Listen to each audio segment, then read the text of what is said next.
พี่น้องเกิดการเปลี่ยนแปลงในจักหน่อยเปลี่ยนมือในจักหน่อยกับมือปิดฤดูกาลของหมอลำใจเกินร้อยบ่อยสิริไส้เนื่องจากว่างานคอนเสิร์ตมีการยกเลิกอะไรทำไมเราก็เลยมาเขียนโพสต์ไว้จังสี่ละต้องกราบขอโทษแฟนคลับนะครับมีความจำเป็นที่จะต้องเลื่อนมือปิดฤดูกาลเป็นวันที่8มิถุนายนนี้เนื่องจากคิวงานอ่อนทั่วช่วงเดือนมิถุนายนยกเลิกเฮ็ดให้งานบ่ต่อเนื่องหลายวันที่7มิถุนายนมีงานเจ้าภาพที่จังหวัด101วันที่8ไปปิดฤดูกาลที่วัดสว่างมงคลบ้านหมอลำใจเกินร้อยนะครับ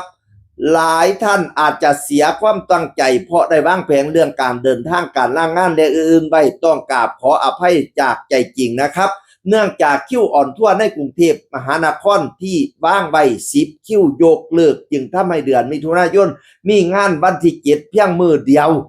หากไปปิดวันที่21ที่กำหนดไว้ตั้งแต่ต้นงานกสิทิ้งช่วงไปหลายมือทีมงานกสิต้องแยกย้ายกลับภูมิลำเนาเฮ็ดให้เฮ็ดหน้าซอยงานบ้านหรือไปทำงานพักพาร์ทไทม์ในช่วงปิดฤดูกาลและปัจจัยอื่นๆจึงขอเลื่อนมือปิดวงมาเปลี่ยนวันที่8มิถุนายนนี้ที่วัดสว่างมงคลบ้านโน้นสะแบงต้องกราบขออภัยทุกท่านมาณโอกาสนี้และหวังว่าจะได้รับการสนับสนุนจากท่านเช่นเคยด้วยความเคารพบอยสิริไส้เป็นผู้โพสต์พี่น้องเอ๋ยมันมีความจำเป็นตั้งแต่กี้น่ะมีงานคอนเสิร์ตอยู่กรุงเทพ10กว่ามือเขายกเลิกเบิดก็สิแม่นปัญหาหลายอย่างโดยเฉพาะฝนเนาะฝนนี่ก็ตกจังดิอุ้ยหมอลำเล่นตอนฝนตกนี่มันอันตรายทั้งฟ้าทั้งฝนอันตรายทั้งไฟดูดอันตรายทั้งเคียงเสียงอะไรทำไมมันจิตากฝนพี่น้องเสียหายหลายแสนหลายล้านข้าเจ้าก็ได้ยกเลิกไป10งานบัดนี้เดือนมิถุนายนมันเหลือแต่วันที่7มื้อเดียวถ้าสิไปปิดมื้อเก่าวันที่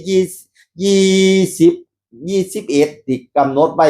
มันก็สิเว้นระยะไปโดนเติบสินะ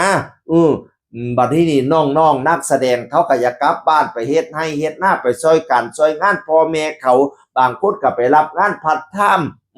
มันสิเหลือแต่มื้อปิดฤดูกาลโดยมันก็สิโดนเติบโพดนะก็เลยเรียนมาแสดงวันที่7มีเจ้าภาพวันที่8ก็มาปิดฤดูกาลเลยสันนี้เดี๋ยวเนี่ย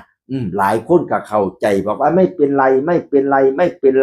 เสียเสมอรักเสมอเอฟซีบ่อยนี่ตาฮักดิเอฟซีอันหมอลำใจเกินร้อยตาฮักพี่น้องเอ๋ยมีแต่ว่าไม่เป็นไรไปไม่ได้ก็จะดูทางออนไลน์เอามีแต่คนเบาดีๆเบามวนๆรักเหมือนเดิมเสียเหมือนเดิมวันไหนก็ไปเหมือนเดิมรักใจเกินร้อยเหมือนเดิม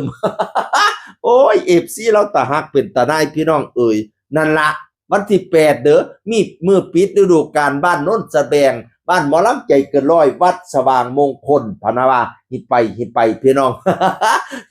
ฮิตไปปูซาดพาคอยแน่จากเสียงอื่นคนเก่าเว้าสู่ฟังสวัสดีครับ